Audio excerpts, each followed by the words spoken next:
बाबू बृजनाथ अपनी पत्नी और 2 बच्चों के साथ रहते थे। उनकी पत्नी का नाम भामा था। बैजनाथ पढ़ने में मग्न थे और उनके दोनों बच्चे लड़ाई करने में। श्यामा चिल्लाती हुई आई कि मुन्नू ने मेरी गुड़िया नहीं दी। मुन्नू रोता था कि श्यामा ने मेरी मिठाई खा ली। बृजनाथ ने क्रोध में आकर अपनी पत्नी से कहा, तुम इन दुष्टों को यहाँ से हटाती हो कि नहीं? नहीं तो मैं एक एक की खबर लेता हूँ। भामा चूल्हे में आग जला रही थी, बोली, अरे तो क्या आप संध्या में भी पढ़ते ही रहोगे? जरा दम तो ले लो। उठा तो ना जाएगा, बैठी बैठी वहीं से कानून पढ़ाते रहना। अभी एक आध को पटक दूंगा तो वहीं से गरजती हुई आओगी कि है बच्चे को मार डाला। तो मैं कुछ बैठी या सोई हुई तो नहीं हूँ। जरा एक घड़ी तुम ही लड़कों को बहलाओगे तो क्या होगा? कुछ मैंने ही तो उनकी नौकरी नहीं लिखाई। बृजनाथ के पास कोई जवाब देते ना बना। बच्चों को रोते चिल्लाते छोड़कर वह घर से बाहर चले गए। सावन का महीना था। आज कई दिनों बाद बादल हटे थे। हरे भरे वृक्ष सुनहरी चादर ओढ़ खड़े थे। बृजनाथ कभी आसमान को पढ़ने, कभी पत्तियों को, कभी मैदान में खेलते हुए बच्चों को देखते। एकाएक उन्हें सामने घास पर एक कागज की पुड़िया दिखाई दी। उन्होंने मन में सोचा, चलो देखते हैं इसमें क्या है। तभी उनकी बुद्धि ने कहा, तुमसे क्या मतलब, पड़ी रहने दो। लेकिन जिज्ञासा रूपी माया की जीत हुई। बृजनाथ ने उठकर पुड़िया उठा ली।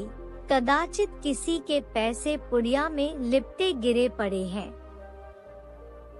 खोलकर देखा, उनमें गिन्नियां थी। जब गिनती की तो पूरी 8 निकली। कुतूहल की सीमा ना रही। बृजनाथ की छाती धड़कने लगी। 8 गिगनियां हाथ में लिए सोचने लगे, इनका मैं क्या करूं? अगर यही रख दूं तो न जाने किसकी नजर पड़े, ना मालूम कौन उठा ले जाए। नहीं, यहाँ पर रखना उचित नहीं है। चलो थाने में एतला कर देता हूँ और यह गिन्नियां थानेदार को सौंप देता हूँ। जिसके होंगे वह अपने आप ले जाएगा, या अगर उसको ना भी मिले तो मुझ पर कोई दोष ना रहेगा। मैं तो अपने उत्तरदायित्व से मुक्त हो जाऊंगा। माया ने पर्दे की आड़ से मंत्र मारना शुरू किया। बृजनाथ थाने नहीं गए। सोचने लगे, चलो भामा से एक दिल्लगी करूं। भोजन तैयार होगा, कल इत्मीनान से थाने जाऊंगा। उनकी पत्नी भामा ने जब गिन्नियां देखी तो उसके हृदय में एक गुदगुदी सी हुई। पूछा, किसकी है? बृजनाथ ने कहा, मेरी है। चलो झूठ मत बोलो, पड़ी मिली है। फिर से झूठ? ऐसी ही भाग्य के बली हो तो सच बताओ, कहाँ से मिली है, किसकी है? सच कहता हूँ, पड़ी हुई मिली है, मेरी कसम, तुम्हारी कसम। भामा गिन्नियों को पति के हाथ से छीनने की चेष्टा करने लगी। बृजनाथ ने कहा, क्यों छिनती हो? लाओ मैं अपने पास रख लूं। रहने दो, मैं इसकी एतला करने थाने जाता हूँ। भामा का मुख मलिन हो गया। वह बोली, पड़े हुए धन की क्या इतला करनी? हाँ, और क्या इन 8 गिन्नियों के लिए मैं ईमान बिगाड़ूंगा? अच्छा तो सवेरे चले जाना, इस समय जाओगे तो आने में देरी हो जाएगी। बृजनाथ ने भी सोचा, यह अच्छा है, थाने वाले रात को कोई कार्यवाही तो करेंगे नहीं। जब अशरफियों को पड़े रहना है, तब जैसे थाना वैसे मेरा घर। गिन्नियां संदूक में रख दी तो भामा ने हंसकर कहा, आया धन क्यों छोड़ते हो, लाओ मैं अपने लिए एक गुलबंद बनवा लूं, बहुत दिनों से जी तरस रहा है। बृजनाथ ने तिरस्कार करते हुए कहा, गुलबंद की लालसा में गले में फांसी लगवाना चाहती हो क्या? प्रातः काल बृजनाथ थाने के लिए तैयार हुए, लेकिन अभी वह जाने ही वाले थे कि उनके एक मित्र मुंशी गोरेवाला आकर बैठ गई और अपनी पारिवारिक परेशानियों की बात करने लगे। अपनी राम कहानी सुनाकर वह बहुत ही दुखी भाव से बोले, भाई साहब, इस समय मैं इन झंझटों में ऐसा फंस गया हूँ कि बुद्धि कुछ काम नहीं करती। तुम बड़े आदमी हो, इस समय कुछ सहायता करो, ज्यादा नहीं 30 रुपए दे दो, किसी न किसी तरह से काम चला लूंगा। आज 30 तारीख है, कल शाम को तुम्हें रुपए वापस कर दूंगा। बृजनाथ बड़े आदमी तो नहीं थे, किंतु बड़पन की बहुत ही हवा उन्होंने बंद रखी थी। यह मिथ्या अभिमान उनके स्वभाव की एक दुर्बलता थी। केवल अपने वैभव का प्रभाव डालने के लिए वह अपने मित्रों की छटी मोटी आवश्यकताओं पर अपनी वास्तविक आवश्यकताओं को न्योछावर कर देते थे। लेकिन भामा को इस विषय में उनसे कुछ भी सहानुभूति नहीं थी, इसलिए जब बृजनाथ पर इस प्रकार का कोई संकट आ पड़ता, तब थोड़ी देर के लिए उनकी पारिवारिक शांति अवश्य ही नष्ट हो जाती थी। बैजनाथ में इनकार करने या टालने की हिम्मत नहीं थी। वह सकुच आते हुए भामा के पास आए और बोले, तुम्हारे पास 30 रुपए तो होंगे ना, मुंशी गोरेलाल मांग रहा है। भामा ने रुखाई से जवाब दिया, मेरे पास तो रुपए नहीं है। खाई से जवाब दिया, मेरे पास तो रुपए नहीं है, होंगे तो जरूर बहाना करती हो। अच्छा बहाना ही सही, तो मैं उनसे क्या कह दूं? क्या 2 घर में रुपए नहीं है? तुमसे ना कहते बने तो मैं ही कह देती हूँ। कहने को तो मैं कह दूंगा, लेकिन उन्हें विश्वास ना आएगा। समझेंगे बहाना कर रहा है, समझेंगे तो समझा करे, मुझसे तो इनकार नहीं हो पाएगा। रात दिन का साथ ठहरा, अच्छा तो जो मन में आवे सो करो। मैं एक बार कह चुकी हूँ कि मेरे पास रुपए नहीं है। बृजनाथ मन ही मन में बहुत ही खीना हुए। उन्हें विश्वास था कि भला के पास रुपए हैं, लेकिन केवल मुझे लज्जित करने के लिए इनकार कर रही है। उन्होंने संदूक से 2 गिन्नियां निकाली और गोरेलाल को देखकर बोले, भाई कल शाम को रुपए वापस दे जाना, यह एक आदमी की अमानत है। मैं इस समय देने जा रहा था, यदि कल तक रुपए न पहुँचे तो मुझे बहुत ही लज्जित होना पड़ेगा, कहीं मुंह दिखाने योग्य ना रहूंगा। गोरेलाल ने मन ही मन में कहा कि अमानत तो तुम्हारी पत्नी के सिवा और किसकी होगी। उन्होंने गिन्नियां जेब में रख ली और घर की रह ली। आज पहली तारीख की संध्या थी। बैजनाथ दरवाजे पर बैठे गोरेलाल का इंतजार कर रहे थे। 5 बज गए और गोरेलाल अभी तक आए नहीं। बृजनाथ की आंखें रास्ते की तरफ लगी हुई थी। हर तीसरे मिनट वह रास्ते की ओर देखने लगते, लेकिन सोचते थे आज वेतन मिलने का दिन है, इसी कारण आने में देर हो रही है, आते ही होंगे। 6 बज गए, गोरेलाल का पता नहीं।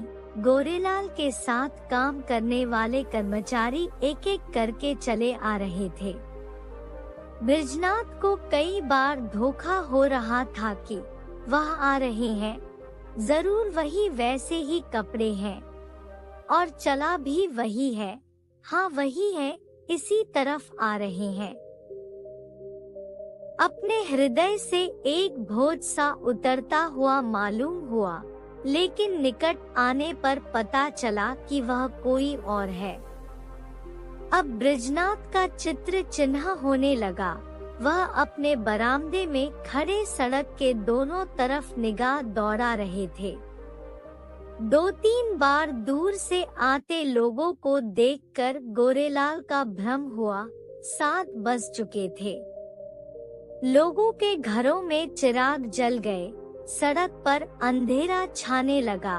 बृजनाथ सड़क पर टहलने लगे। इरादा हुआ कि गोरेलाल के घर चलूं, उधर कदम बढ़ाए।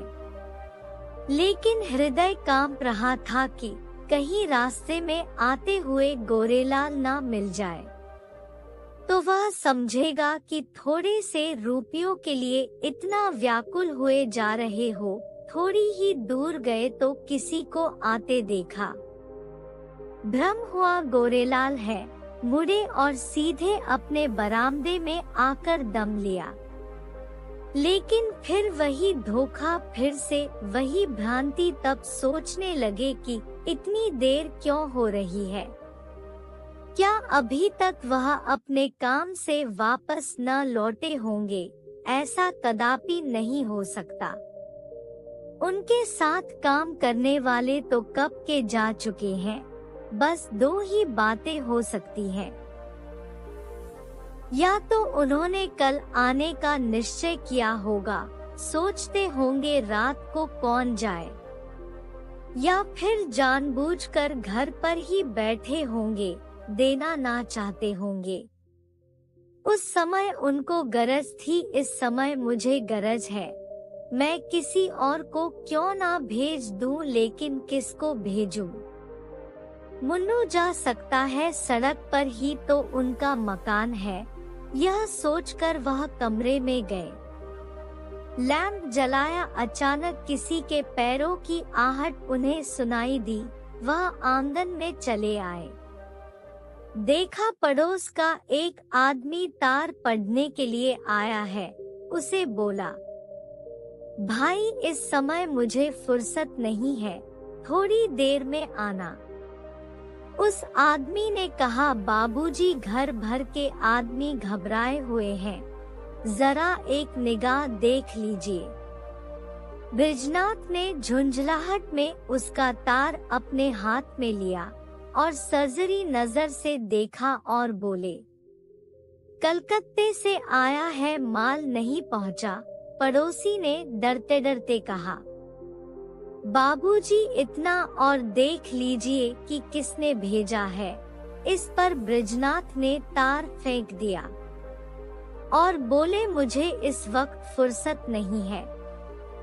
8 बज गए। बृजनाथ को निराश होने लगी। मुन्नू इतनी रात बीते नहीं जा सकता। मन ही मन में निश्चय किया कि आज ही जाना चाहिए। वह बुरा मानेंगे तो इस बात की चिंता मैं क्यों करूं?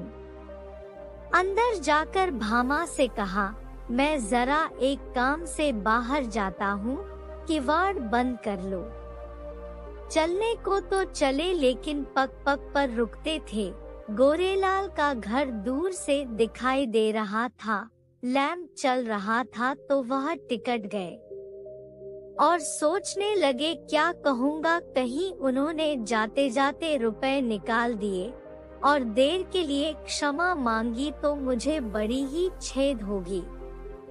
वह मुझे पछा और धैर्यहीन समझेंगे। बृजनाथ इसी उधेड़बुन में आगे बढ़ते चले जा रहे थे। गोरेलाल का घर आ गया। द्वारा बंद था। बैजनाथ को उन्हें पुकारने का साहस न हुआ। उन्होंने सोचा कि वह खाना खा रहे होंगे। दरवाजे के सामने से निकले और धीरे धीरे टहलते हुए 1 मील तक आगे चले गए। 9 बजे का वक्त हो गया। बृजनाथ ने सोचा गोरेलाल भोजन कर चुके होंगे। यह सोचकर वह वापस लौट आए, लेकिन द्वार पर पहुँचे तो अंधेरा था। 1 मिनट तक दुविधा में खड़े रहे कि क्या करूं, अभी बहुत सवेरा है। इतनी जल्दी ही थोड़े सो गए होंगे। वह दबे पांव बरामदे में चढ़े दरवाजे पर कान लगाकर सुनने लगे और चारों ओर देखा कि कोई देख ना ले। कुछ बातचीत की भनक उनके कान में पड़ी। ध्यान से सुना तो उनकी औरत का रही थी, रुपए तो सब खर्च हो गई, बृजनाथ को कहां से वापस दोगे? गोरेलाल ने उत्तर दिया, ऐसी कौन सी उतावली है, फिर दे देंगे, छुट्टी के लिए मैंने दरख्वास्त दे दी है, कल मंजूर हो जाएगी, 3 महीने के बाद लौटेंगे तब देखा जाएगा। बृजनाथ को ऐसा जान पड़ा मानो उनके मुंह पर किसी ने तमाचा मार दिया हो। क्रोध से भरे हुए वह बरामदे से नीचे उतर गए। घर चले तो सीधे कम ना पड़ते थे। जैसे कोई दिन भर का थका मारा आदमी हो। घर जाकर बृजनाथ सोने के लिए चले गए, लेकिन रात भर वह करवटें ही बदलते रहे। उन्हें गोरेलाल पर बहुत ही क्रोध आ रहा था। वे सोचते मालूम नहीं किसी गरीब के रुपए हैं, उस पर क्या बीत रही होगी। लेकिन अब क्रोध करने का क्या लाभ। सोचने लगे रुपए कहाँ से आएंगे, भामा पहले ही इनकार कर चुकी है। 10 से 5 रुपए की बात होती तो मैं कहीं से पूरे कर लेता, लेकिन अब क्या करूं, किसी से उधार लूं, मुझे उधार कौन देगा। आज तक किसी से मांगने की नौबत नहीं आई। हाँ, यदि कुछ दिन कठिन परिश्रम कर लूं तो रुपए मिल सकते हैं। कम से कम 1 महीने का समय लग जाएगा। वह निर्दय गोरेलाल, तूने बड़ा ही दगा किया। ना जाने किस जन्म का बैर चुकाया है, कहीं का ना रखा। दूसरे ही दिन बृजनाथ को रुपयों की धुन सवार हो गई। वह सुबह से शाम तक कठिन परिश्रम करने लगे।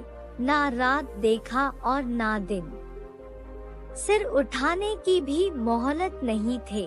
कभी कभी तो रात के 1-2 भी बज जाते। जब मस्तिष्क बिल्कुल शिथिल हो जाता, तब बेबस होकर चारपाई पर लेट जाते। लेकिन इतनी परिश्रम का उन्हें अभ्यास नहीं था, इसी कारण कभी कभी उनके सिर में दर्द होने लगता। कभी पाचन क्रिया में विभिन्न पड़ जाता, कभी ज्वार आ जाता। भामा कभी कभी जूझलाकर उन्हें कहती, अजी लेते भी रहो, बड़े धर्मात्मा बने हो। तुम्हारे जैसे 10 से 5 आदमी और होते तो संसार का काम ही बंद हो जाता। बृजनाथ इस व्यंग को सुनकर कोई उत्तर नहीं देता था। इसी तरह 3 सप्ताह बीत गए और 25 रुपए उनके हाथ में आ गए। बृजनाथ सोचते थे कि बस 2-3 दिन में बेड़ा पार हो जाएगा। लेकिन 21वें में दिन उन्हें प्रचंड ज्वार आ गया और 3 दिन तक ना उतरा। काम से छुट्टी लेनी पड़ी। भादों का महीना था। भामा ने सोचा कि पित्त का प्रकोप है। लेकिन जब 1 सप्ताह तक औषधि लेने के बाद भी ज्वर ना उतरा तो वह घबराने लगी। बृजनाथ प्राय ज्वार में बक बक भी करने लगते थे। भामा सुनकर डर के मारे कमरे से भाग जाती। बच्चों को पढ़कर दूसरे कमरे में बंद कर देती। अब तो भामा को शंका होने लगती कि कहीं यह कष्ट उन्हीं रुपयों के कारण तो नहीं भोगना पड़ रहा। कौन जाने रुपए वालों ने कुछ कर धर दिया हो। जरूर यही बात है, नहीं तो औषधि से कोई लाभ क्यों नहीं होता। संकट पड़ने पर भामा ने देवी देवताओं की शरण ली। उसने जन्माष्टमी और शिवरात्रि का कठिन व्रत शुरू किया। 8 दिन पूरे हो गए। अंतिम दिन आया, प्रभात का समय था। भामा ने बृजनाथ को दवा पिलाई और दोनों बालकों को लेकर दुर्गा जी की पूजा करने के लिए चल पड़ी। उसका हृदय देवी के प्रति श्रद्धा से भरा हुआ था। मंदिर के आंगन में पहुंची उपासक आसनों पर बैठे हुए दुर्गा पाठ कर रहे थे। धूप और अगरबत्ती की सुगंध उड़ रही थी। उसने मंदिर में प्रवेश किया। सामने दुर्गा माता की विशाल प्रतिमा शोभायमान थी। उनके मुखारविंद पर एक विलक्षण सी झलक थी। भामा के अंतःकरण में एक निर्मल और विशुद्ध भाव पूर्ण भय का उदय हो गया। उसने आंखें बंद कर ली और हाथ जोड़कर करुण स्वर में बोली, माता मुझ पर दया करो। उसे ऐसा ज्ञात हुआ मनो देवी मुस्कुराई। उसे उन दिव्या नेत्रों से एक ज्योति निकलकर अपने हृदय में आती हुई मालूम हुई। उसके कानों में देवी के मुंह से निकले हुए ये शब्द सुनाई दिए, पराया धन लौटा दे तेरा भला होगा। भामा उठ बैठी। उसकी आंखों में निर्मल भक्ति का आभास झलक रहा था। इतने में एक दूसरी औरत आई। उम्र से वह बूढ़ी मालूम पड़ती थी और चेहरे पर दुख के बादल छाए हुए थे। उसने भी देवी के सामने सर झुकाया और दोनों हाथों से आंचल फैला कर बोली, देवी माँ, जिसने मेरा धन लिया हो उसका सर्वनाश हो जाए। जैसे सीटर मिजर की चोट खाकर थर थरा उठना है, इस तरह से भामा का हृदय भी थर थरा उठा। यह शब्द तीर के समान उसके कलेजे में जा चुके। भामा ने देवी की ओर देखा। उसे मालूम पड़ा जैसे देवी उसके कानों में विकराल रूप से कह रही हो, पराया धन लौटा दे, नहीं तो तेरा सर्वनाश हो जाएगा। भामा उस वृद्ध औरत के पास गई और बोली, क्यों माता, तुम्हारा धन किसी ने ले लिया है? वृद्धा ने इस प्रकार उसकी ओर देखा मानो डूबते को तिनके का सहारा मिल गया हो। बोली, हाँ बेटा, कितने दिन हुए? कोई 1.5 महीना। कितने रुपए थे? पूरे 120। कैसे खोए? क्या जाने कहाँ पर गिर गए। मेरे स्वामी पलटन में नौकर थे, आज कई बरस हुए वह परलोक सिधार गए। अब मुझे सरकार से 8 रुपए साल की पेंशन मिलती है। इस बार 2 साल की पेंशन एक साथ मिली थी। खजाने से रुपए लेकर आ रही थी, मालूम नहीं कब और कहां गिर पड़े। 8 गिन्नियां थी। अगर वह तुम्हें मिल जाए तो क्या दोगी? अधिक नहीं, उसमें से 50 रुपए दे दूंगी। रुपए क्या होंगी, कोई उससे भी अच्छी कोई चीज दो बेटी, और क्या दूर, जब तक जीऊंगी तुम्हारा यश गाऊंगी। नहीं, मुझे उसकी आवश्यकता नहीं बेटी, इसके सिवा मेरे पास क्या है। मुझे आशीर्वाद दो, मेरे पति बीमार है, वह अच्छे हो जाए। क्या उन्हें को रुपए मिले हैं? हाँ। वृद्ध की आंखों में आंसू आ गई। वह देवी की तरफ देखते हुए कंपित स्वर में बोली, देवी इनका कल्याण करो। भामा ने फिर देवी माँ की ओर देखा। भामा के अंतःकरण में कहीं स्वर्ग लोक से यह ध्वनि सुनाई दी, जहाँ तेरा कल्याण होगा। अगले दिन संध्या का समय था। भामा बृजनाथ को लेकर उस वृद्ध के घर जा रही थी। बृजनाथ के बड़े परिश्रम की कमाई जो डॉक्टर के भेंट चढ़ चुकी थी, लेकिन भामा ने एक पड़ोसी के हाथ अपने कानों के झुमके बेचकर रुपए जुटाए। इन रुपयों को लेकर वह वृद्धा को वापस करने जा रही थी, जिसमें झुमके बनवाए थे। भामा बहुत ही प्रसन्न थी। आज उन्हें बेचकर उससे भी ज्यादा प्रसन्न थी। दोनों बैलगाड़ी पर बैठकर बुढ़िया के घर की तरफ चल दिए। 3 सप्ताह के बाद बृजनाथ तकिया के सहारे पर बैठ गए थे। वह बार बार भामा को प्रेम पूर्ण नेत्रों से देखे। आज वह उन्हें देवी मालूम होती थी। बुढ़िया का घर एक गली में था। उस बुढ़िया का नाम तुलसी था। बृजनाथ ने अपने हाथों से रुपए तुलसी को दिए। तुलसी ने रुपए लिए और दोनों हाथ फैलाकर आशीर्वाद दिया, दुर्गा जी तुम्हारा कल्याण करे। वहां से वापस आकर बृजनाथ अपने घर के दरवाजे पर बैठे थे। तभी गोरेलाल वहां पर आया। बृजनाथ ने मुंह फेर लिया। गोरेलाल बोले, भाई साहब कैसी तबीयत है, मुझे क्षमा कीजिएगा। मुझे इसका बहुत ही खेद है, आपके रुपए देने में इतना विलंब हुआ। पहली तारीख को ही घर से आवश्यक पत्र आ गया था और किसी तरह 3 महीने की छुट्टी लेकर घर की तरफ भागा। वहाँ की विपत्ति की कथा मैं आपको क्या बताऊं, लेकिन आपकी बीमारी की बात सुनकर मैं आपके पास भागा चला आया। यह लीजिए, आपके रुपए हाजिर है। इस काम में विलंब के लिए मैं अत्यंत लज्जित हूँ। बृजनाथ का क्रोध शांत हो गया। विनय में कितनी शक्ति होती है। वह बोले, जी हाँ, बीमार तो था लेकिन अब अच्छा हो गया हूँ। आपको मेरे कारण व्यक्ति कष्ट उठाना पड़ा। यदि इस समय आपको असुविधा है तो रुपए बाद में दे दीजिएगा।